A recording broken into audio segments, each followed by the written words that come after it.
you don't have ankles anymore, so we're not going to be working on balance there anymore. Balance comes from, well, I mean, it comes from our core a lot, but then once we get to our lower extremities, balance comes from 2 points. It comes from our ankles and from our hips. Now we're talking about your hips. It's really all on the hips. So what happens is the ankles do fast twitch motions. They do small corrections really quickly to keep us balanced.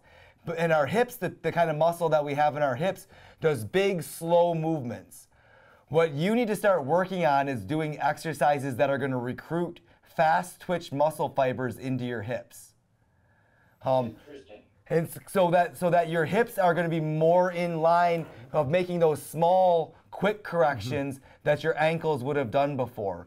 There's some, if you want to circle back and watch some of our step-up videos that we have posted, there's some really good, like the first or second clinics, we really kind of go over a lot of those basic, the building blocks of those exercises, which those become really important, kind of identifying the control points inside of your sockets so that you can move your femur inside the socket and maintain that balance so that you can think about when you need to shift to your heel of your prosthetic foot or shift to the toe, big toe or little toe, those things.